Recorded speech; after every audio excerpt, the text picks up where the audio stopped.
Silakan duduk dalam hadirat Tuhan, Bapak Ibu Saudara. Baik saudara kasih Tuhan, semuanya diberkati Tuhan pagi siang hari ini. Halo, semuanya diberkati Tuhan. Amen. Yang merasa dan memastikan dirinya diberkati Tuhan boleh lambaikan tangan. Ya, semuanya diberkati Tuhan. Amin. Orang yang diberkati Tuhan tentunya akan memiliki sukacita, akan memiliki kasih, akan memiliki semangat yang begitu katakanlah serius dengan Tuhan. Amin. Nah tahun ini, betul tahun ini, tapi hari ini, ada yang tahu ini hari apa? Hari Minggu ya? Ya hari Minggu. Tapi hari ini saudara tahu, kita sedang merayakan Hari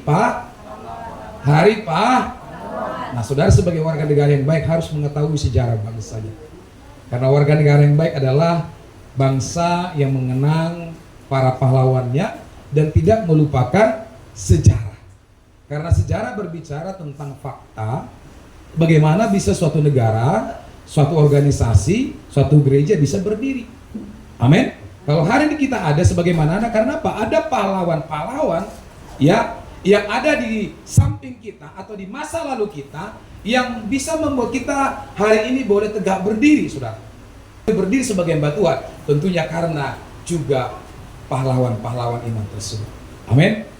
Nah, kita juga saudara, kita merayakan di bangsa ini ada banyak pahlawan yang kita kenal.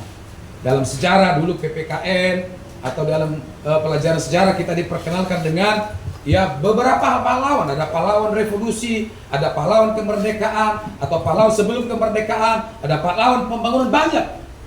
Ya, tujuannya apa? Supaya kita jangan lupa bahwa bangsa ini juga berdiri karena pahlawan tersebut. Karena mereka-mereka yang berjuang di garis depan dengan cara apa? Memberikan nyawanya. Saudara lihat Jenderal Sudirman sampai mati, bahkan sampai sakit untuk mempertahankan negara ini. Saudara lihat ya Jenderal D.I. Panjaitan, pahlawan revolusi, sampai dia mati, bahkan juga berenya juga mati, tertembak untuk mempertahankan ideologi negara ini. Mereka adalah pahlawan. Tanpa pengorbanan kita tidak bisa disebut dengan pahlawan. Ada banyak pahlawan saudara. Nah siang hari ini ya saya mau sampaikan firman Tuhan ini. Kita semuanya harus menjadi pahlawan iman kepada siapa? Kepada semua orang. Terkhusus buat keluarga kita. Ya, istri, anak-anak kita, suami, anak-anak kita. Kita harus menjadi pahlawan bagi orang tua kita. Saya bersyukur saudaraku, orang tua saya, ya karena masih hidup, bahkan juga ada papa saya yang masih hidup. Itu semua saya bawa ke gereja ini. Ya, dulu di taman saya bawa, di gereja saya bawa. Sampai hari ini mertua saya juga hadir di sini. Terima kasih buat teman-teman yang sudah membawa orang tuanya ke tempat ini, membawa keluarga. Esok-esok kalau nanti ada keluarga kita datang, orang tua kita dari Medan, dari Kampung, dari Sumbar, dari manapun, bawalah beribadah. Kita harus menjadi pahlawan iman buat semua orang, termasuk untuk anak-anak kita. Karena apa saudara? Anak-anak kita ini ya adalah gambaran diri kita ketika mereka di luar. Kalau anakmu garang, jangan-jangan kau di rumah juga garang. Kalau anakmu malas di luar juga bisa saja terjadi. Karena apa? Ya, like father, like son. Ya, karena kita adalah pahlawan bagi mereka, kita mendidik mereka. Seperti apa didikan kita, seperti itulah mereka. Mereka ibarat tuangan yang kita jadikan. Amin, saudara. Maka kita orang tua, saudaraku, kita harus benar-benar sungguh-sungguh hidup dalam Tuhan. Supaya anak kita ini, ketika mereka besar, mereka bisa diarahkan untuk melayani Tuhan dan takut akan Tuhan. Amin. Saya percaya walaupun orang tua saya tidak sepenuhnya mendidik saya dalam kebenaran firman Tuhan, tetapi dia tetap adalah pahlawan bagi saya. Yang demikian juga anak-anak kita, ya, bagi anak-anak kita, kitalah pahlawan orang tuanya bagi mereka. Karena apa? Orang tuanya berjuang, ya, siang malam mengendarai kendaraan jauh, begitu banyak risiko dilalui semuanya untuk apa? Untuk hidup anak-anaknya. Setuju? Ada di sini orang tua yang tidak mau berjuang untuk anaknya. Mohon maaf, taunya hanya buat anak, ada? Kalau ada, saudara kita bertobat.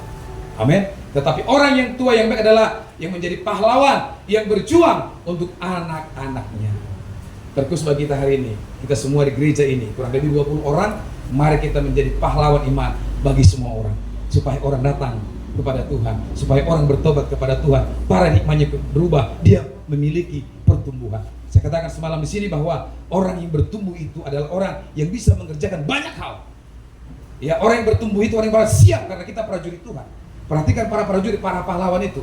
Gak pernah dia bilang, ada di sana Belanda, ada penjajah, pergi ke sana, tunggu dulu Pak, saya belum sarapan. Mana ada begitu? Artinya apa? Seorang pejuang, prajurit-prajurit Tuhan yang gagah berani, ya, setiap waktu kita harus siap melayani Tuhan. Terima kasih buat Ibu Canis, buat Ibu Endang. Ya, saya lihat pertumbuhan-pertumbuhan rohani seperti ini. Walaupun tidak ada ataupun berhalangan yang melayani Tuhan, mereka siap sedia menggantikan. Amin. Berikan kemuliaan bagi Tuhan. Nah, semuanya saudara kita harus seperti ini, ya, supaya kita menjadi pahlawan iman bagi orang lain dan nama Tuhan ditinggikan. Nah, pesan Pak Niko beberapa waktu yang lalu, bahkan ada simposium kemarin, bahkan juga Pak Wijaya kemarin, Wakil Gembala 1 ada di Pekanbaru.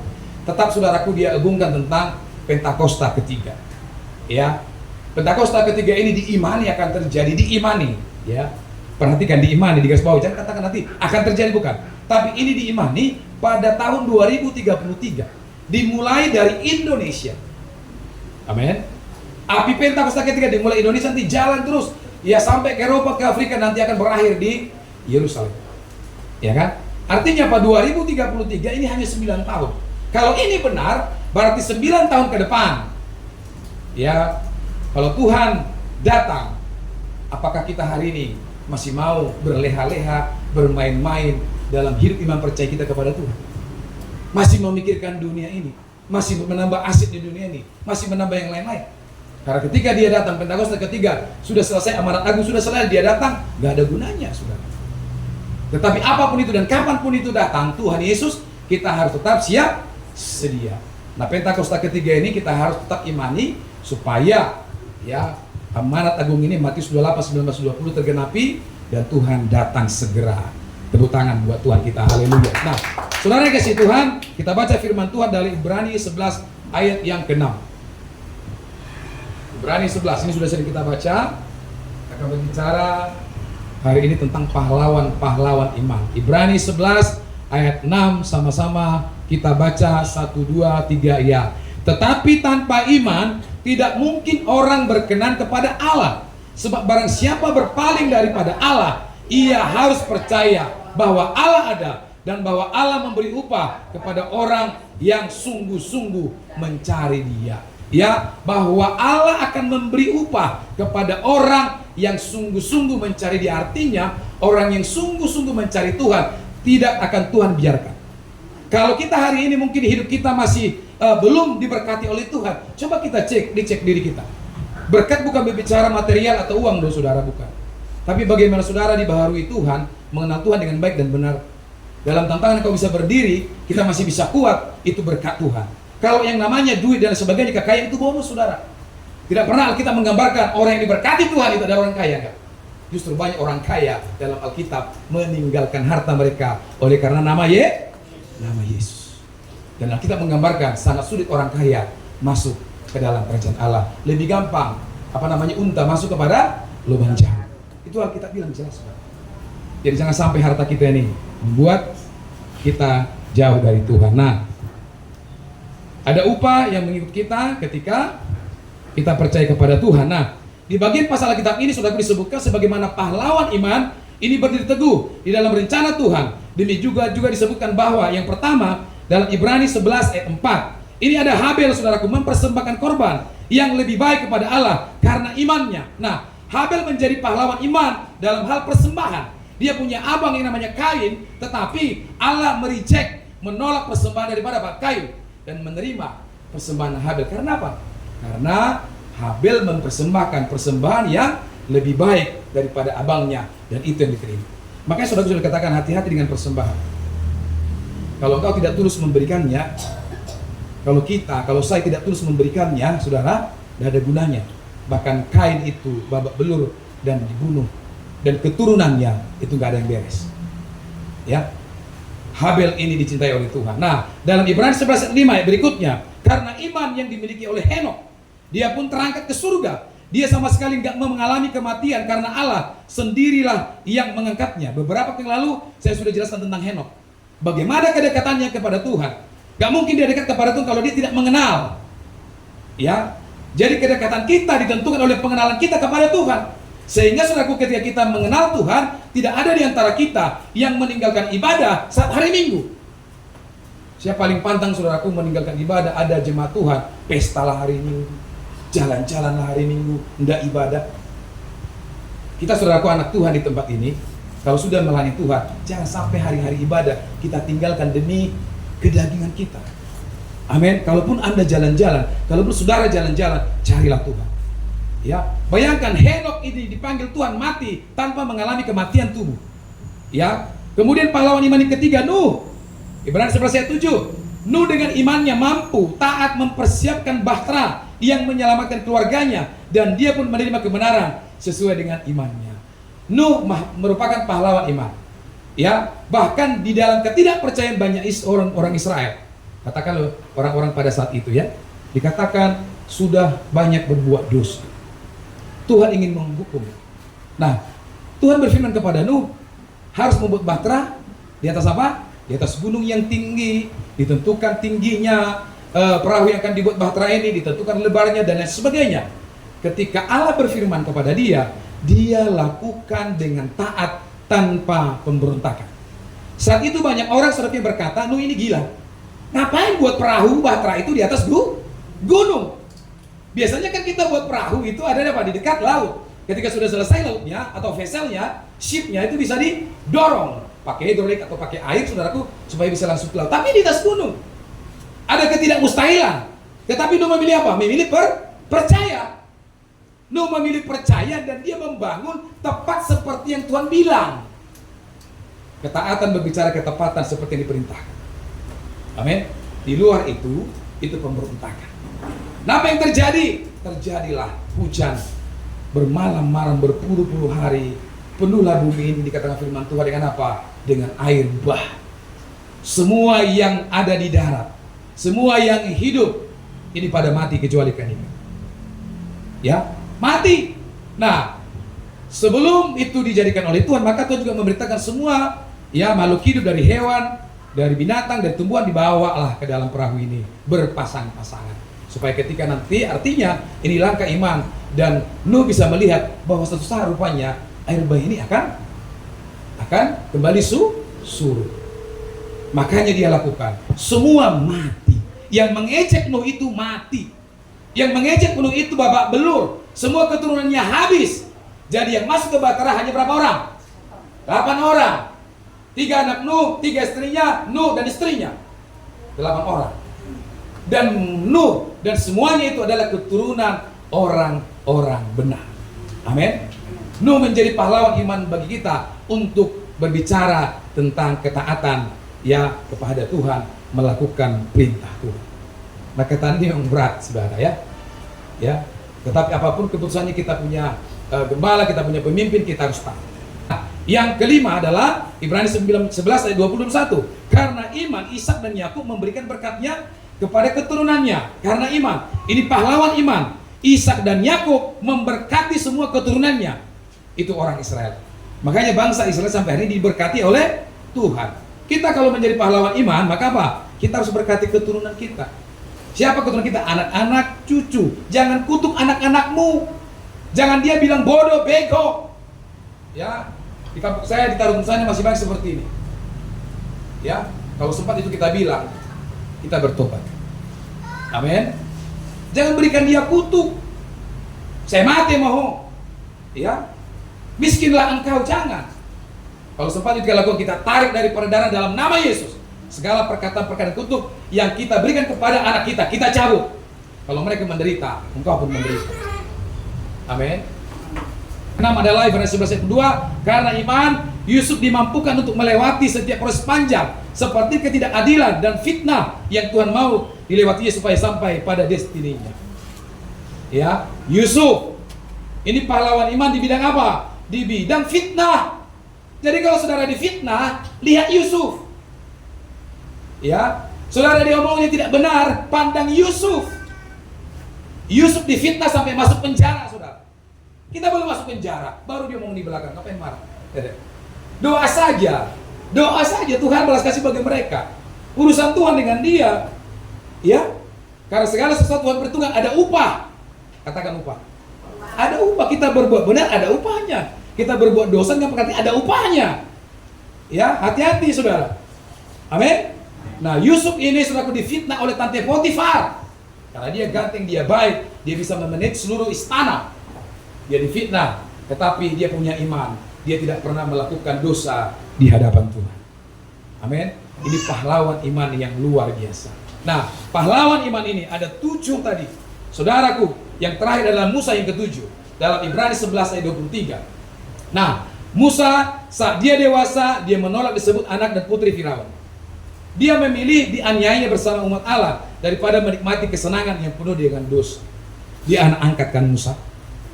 Ya kan? Diangkat oleh putri Firaun, dibawa ke istana, jadi orang Mesir, menikmati kekayaan, tetapi dia tidak mau. Karena dia tahu dari mana dia berasal. Dia tahu dia bukan orang Mesir, tetapi Musa tahu dia orang Ibrani. Amin. Kalau kita tahu status kita anak-anak Tuhan, ya, kalau kita ngerti identitas kita di hadapan Tuhan, kita nggak sembarangan menikmati dosa. Kita tidak mau masuk di dalam dosa.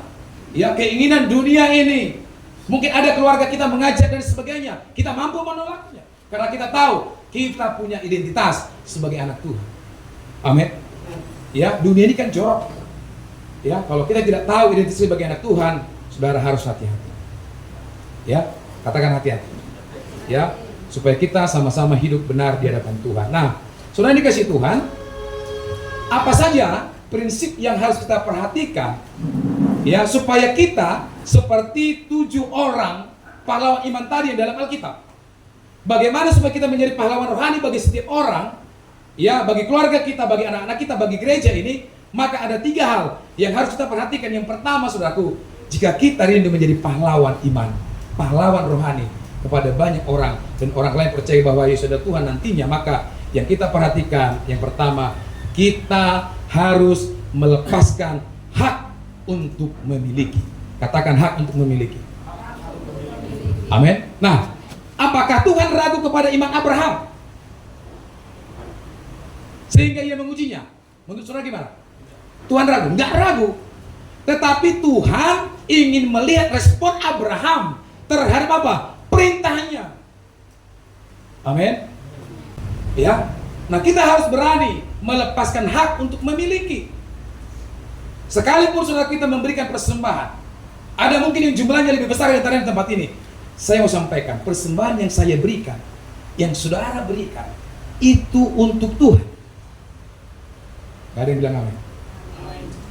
Bukan untuk LG Hutagalung. Ya. Jadi ketika kita memberikan yang miliknya Tuhan, ya lepasin. Ya. Kita bicara tabernakel, setiap persembahan, kenapa dulu itu dari ternak? Saudara tahu? Bukan kebetulan Tuhan sampaikan itu. Menguji iman bangsa Israel. Dari kambing lembu yang terbaik, dibawa ke mezbah, dibawa ke hadirat Tuhan, dibakar persembahan itu. Kenapa dibakar? Supaya hangus. Ketika hangus, saudara tidak bisa lihat lagi lembu yang kita kasih tadi. Contoh saya kasih sapi yang harganya mungkin 20 juta, 25 juta. Ketika udah dibakar, dipersembahkan itu Tuhan, jadi arang, kira-kira saya bisa ingat lagi nggak itu? Kayak lagi emang ya? Sapi itu karena sudah jadi arang, ya, sudah naik dupa yang harum ke hadapan Tuhan, lemak-lemaknya itu. Nah, gereja hari-hari ini, ya, nggak tahu di luar gereja kita, nah yakin kenapa ribut banyak gereja? Karena ketika dia memberi, mau dari lelang kah, mau dari seperti apakah, itu dari saya loh, itu yang terjadi. Amin. Jadi ketika saya dan saudara mempersembahkan sesuatu kepada Tuhan, jangan mengingat-ingat, lepaskan hak itu milik Tuhan. Amin. Ada yang amin? Ya, kita harus belajar memang seperti ini supaya terbiasa, saudara. Dan Tuhan akan menguji kita. Alkitab berbicara dalam Maliaki pasal 3, Tuhan hanya bisa diuji lewat persembahan persepuluhan. Baca. Walaupun di gereja kita bukan doktrin, persepuluhan tidak menjadi doktrin, tetapi ini menjadi iman percaya kita. Saudara mau memberi, puji Tuhan, sudah diberkati. Nggak diberi juga sebaliknya, nggak ada paksaan. Tapi firman ini, saya sebagai hamba Tuhan, ya pejabat gereja Bait Indonesia, harus menjelaskan ke jemaat. Terima atau tidak, itu kan hak saudara, hak jemaat. Nggak bisa kita paksa, karena Tuhan juga nggak boleh paksa orang. Dia berikan yang namanya will, kehendak. Amin. Ya, untuk menjadi seorang pahlawan iman, kita harus berani melepaskan hak untuk memiliki. tempat ini gak ada yang milik saya. Ya, catat ya Bapak Ibu jemaat Tuhan, di tempat ini tidak ada yang menjadi milik saya. Ini semua milik Tuhan. Kalau ada yang punya merasa memiliki, silakan bawa segera dari sini. Ya, saya harus tegas mengatakan itu supaya gereja kita ini diberkati Tuhan. Amin. Ya, kalau sudah diberi, berilah, pasti akan Tuhan berkati. Kita harus belajar melepas anak. Yang kedua, kita tidak perlu kita perlu untuk menaklukkan pikiran di bawah otoritas firman Tuhan. Manakah yang benar, kita yang menguasai firman Tuhan atau firman Tuhan yang menguasai kita? Mana yang benar, Bu? Yang benar adalah firman Tuhan yang menguasai hati kita. Itu yang betul. Tapi faktanya kita yang sering menguasai firman Tuhan. Makanya banyak pendeta mengolah khotbah, mengolah firman Tuhan apa? Untuk dirinya, memperkaya dirinya. Besok sudah datang mobil Lexus di rumahnya, sudah ada Pajero Sport, udah ada apa lagi? Mobil-mobil yang seri terbaru. Wah, jangan saudara. Amin. Saya berjanji di depan Tuhan, kalaupun Tuhan berkati, saya berusaha hidupnya harus sederhana. Ya, tadi saudaraku hampir saya tidak mau khotbah. Karena tantangan itu besar, saudara. Yang kita lawan itu iblis. Saya tadi baru nyanyi di sini, saya ngepel, nyapu, saya bersihkan kursi, saya susun dan sebagainya. Saya suka cita. Sampai ke rumah, saudara tahu, sepatu saya yang bisa pakai khotbah, nggak tahu di mana. Saudara, nggak tahu di mana sepatu saya. Di mana sih sepatu? Hampir hilang dalam sejahtera gara-gara sepatu. Itu dicik iblis. Saya bilang, Tuhan, aku tidak mau kalah hari ini. Kalau aku sudah down, ya, kalau saya sudah jatuh, gimana lagi jemaat? Saya bilang, Dek, kamu punya sepatu? Punya. Jadi ini sepatu seberang ya, kalau begini. Nggak tahu sepatu saya di mana, saudara. Ya. Nah, hal seperti ini, saudara, kita harus tetap bisa menguasai diri kita. Karena apa? Karena firman Tuhan yang menguasai Jadi jangan sampai kita yang menguasai firman Tuhan. Ya, masuklah logika kita, masuk ego kita, seakan-akan menuju surga, tetapi pada akhirnya adalah neraka. Ya, banyak pembicara hebat sering terjebak pada penafsiran dan memaksakan firman Tuhan untuk mendukung gagasannya. Cari-cari ayat. Ya, jika kita menaklukkan pikiran kita di bawah Kristus, 2 Korintus 10:5, maka kita tidak akan menjadi orang bodoh, kita akan mengenakan hikmat Tuhan untuk mengalami kedahsyatannya. Saya juga gak mau pakai firman Tuhan untuk mencari uang di gereja ini supaya kita cepat beri tanding. Enggak. Ya, tetapi apa menjadi kebenaran firman Tuhan, itu yang mau saya sampaikan. Ya, amin Bapak Ibu. Ya, itu yang mau saya sampaikan. Jadi kita harus dikuasai oleh firman Tuhan, bukan firman Tuhan yang menguasai kita, sehingga apa, kita bisa menaklukkan pikiran kita ini, termasuk saya. Ya, termasuk saya. Jadi kita harus berubah paradigmanya. Nah, jadi kita harus dikuasai oleh firman Tuhan. Yang ketiga, yang terakhir, bagaimana supaya kita bisa menjadi pahlawan iman bagi jemaat, bagi anak-anak kita, bagi keluarga kita. Yang ketiga adalah kita wajib bertindak berdasarkan prinsip iman. Ya, artinya dalam Alkitab dicatat bahwa pahlawan iman bertindak berdasarkan prinsip iman. Jadi kita bertindak juga, saudaraku, dalam kerohanian kita ini kepada anak-anak juga harus semuanya berdasarkan Alkitab. Ya, itu buku kehidupan. Jangan lari dari itu.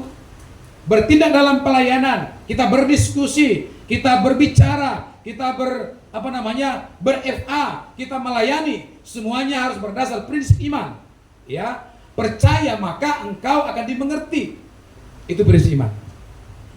Ya, dalam kehidupan kita, saudaraku, harus percaya dulu ya, baru ngerti. Kalau agama lain, ngerti dulu baru, benar enggak? Baru percaya. Tapi prinsip iman dalam Alkitab kekristenan adalah percaya dulu, baru bilang, oh, saya pernah begitu. Oh, ini loh yang Tuhan maksud. Oh, ini loh yang Tuhan inginkan. Saya pernah begitu. Saya sering kali begitu.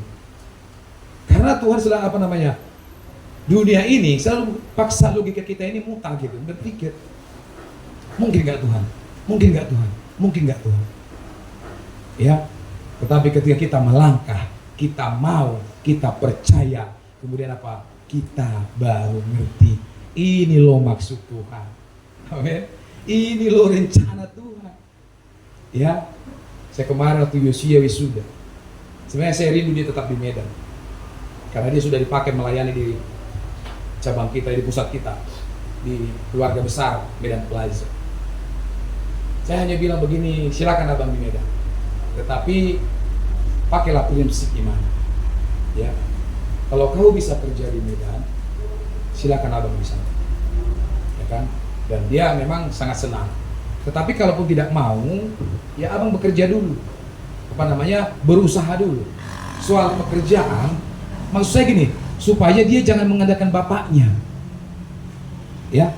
Supaya dia jangan mengandalkan orang tuanya. Saya banyak kenalan untuk masukkan dia kerja. Tetapi saya tidak memilih itu. Iya kan? Cari dulu untukmu. Nah, rupanya kemarin saya di email, Pak, ada tawaran dari Agri Food atau Agri apa di Pekanbaru yang grupnya Indofood dan Mimodo. Saya sangat yakin abang akan diberkati Tuhan. Sebab apa yang Tuhan firmankan, diberkati akan diberkati selamanya. Kalau itu hamba Tuhan, saya bilang bertindak berdasar prinsip iman, karena Allah yang kita sembah adalah Allah Jehovah Jireh yang mencukupkan segala keperluan kita. Dan saya berdoa anak-anakku tidak menjadi pengemis. Ya, itu prinsip iman. Kita harus berdoa seperti itu, ya, supaya anak kita menjadi berkat. Dan juga kalau pengemis nanti kita contohnya tiap hari begini tiap orang kita khotbah, mereka akan bilang, di mana Tuhanmu? Kau bilang kau hamba Tuhan, kau berkhotbah, tapi setiap hari kau buat proposal, minta-minta sana sini, itu yang dibilang. Iman kita kan ciut, ya, betul. Jadi walaupun kita tidak memiliki, tetapi ketika kita beriman, kita percaya Allah itu Jehovah Jireh, mencukupkan segala keperluan kita. Amin. Jadi kita harus bertindak berdasarkan iman. Termasuk jika Tuhan mengizinkan Ishak mati, Tuhan sanggup membangkitkannya kembali. Seperti iman Abraham yang mempercayai bahwa Tuhan itu menyediakan. Jehovah Jireh, ya, tidak jadi Ishak dibunuh, tetapi digantikan dengan binatang yang lain untuk persembahan kepada Tuhan. Kita pun saudaraku harus meyakin, kalau kita bersedia menyerahkan apapun yang Tuhan minta, hidup, berkat, keluarga, bakat, harta, yakinlah Tuhan selalu menyediakan apa yang menjadi keperluan saudara dan saya. Amin. Dan kapanpun itu, yang penting kita tetap berdasar kepada kebenaran firman Tuhan. Jangan mencari keuntungan dalam pelayanan ini. Kita harus terbiasa melepaskan hak itu. Karena apa yang kita berikan ini, saudaraku, adalah untuk Tuhan. Saudara beri, saudara akan diberkati. Saudara melayani, saudaraku yang diberkati. Saya bersaksi, dari tahun 2000 sampai sekarang hampir 24 tahun saya melayani. Ya, puji Tuhan, walaupun tidak jumlah yang gak besar, saya selalu memberi. Dan Tuhan tidak pernah tinggalkan saya. Dan saya tidak pernah bahasa Bataknya ucat, tahu ucat? Minta kembali enggak? Karena ada sekarang gereja yang ribut. Ada teman hamba Tuhan yang ribut. Sampai ke polisi karena apa? Karena tidak rela rukonya, tempatnya, hartanya diambil oleh pendeta itu. Ada. Ya, saya bilang kita ini hamba Tuhan besok semua ke neraka. Kenapa kau persembahkan untuk Tuhan tapi kau masih ingat-ingat? Ribut saudara. Kalau kita sudah beri, harus belajar mengikhlaskan. Makanya kasihlah setiap apapun kepada Tuhan dengan ikhlas, tulus. Amin. Jangan ingat-ingat supaya kita diberkati Tuhan, dan Tuhan pun tidak ingat-ingat dosa kita lagi. Amin. Gak diingat lagi. Nunga di opus dia di laut Parasianai, di laut Parasianai. Gak diingat-ingat loh. Mungkin saya lebih jahat dari kawan-kawan. Ya, mungkin. Tapi mungkin juga bisa saudara lebih jahat dari saya. Itu semuanya sudah Tuhan kubur. Dalam kematiannya kita ditebus, kita menjadi orang yang hidup kudus di hadapan Tuhan. Amin. Jadilah pahlawan iman saudaraku, kepada anak-anakmu, kepada cucu-cucumu. Ada opung-opung banyak di sini. Jadilah pahlawan iman. Ya, opung-opung di masa tua jangan cari dunia ini. Jangan cari pesta. Pesta adatmu nggak bisa menyelamatkan. Kalau toh mati, bukan raja adat menghakimi. Yesus tetap menghakimi kita. Jangan udah masa tua cari adat, cari Tuhan lah. Amin. Adat juga bisa menyelamatkan. Ya, apalagi hari Minggu beradat. Jangan. Hari Minggu hari dikhususkan. Lihat bangsa Israel kalau sudah hari Sabat, mana ada yang berani main-main? Mana ada yang berani kerja? Perhatikan tuh Alkitab. Gak ada yang berani. Puji Tuhan kita ditebus oleh Kristus. Jadi itu dia menjadi Tuhan hari Sabat. Boleh kita bekerja, tapi utamakanlah Tuhan pada hari Minggu. Amin. Ini ada pesta, ada apa lagi? Oh, ada rapat. Apalagi sekarang pilkada kan?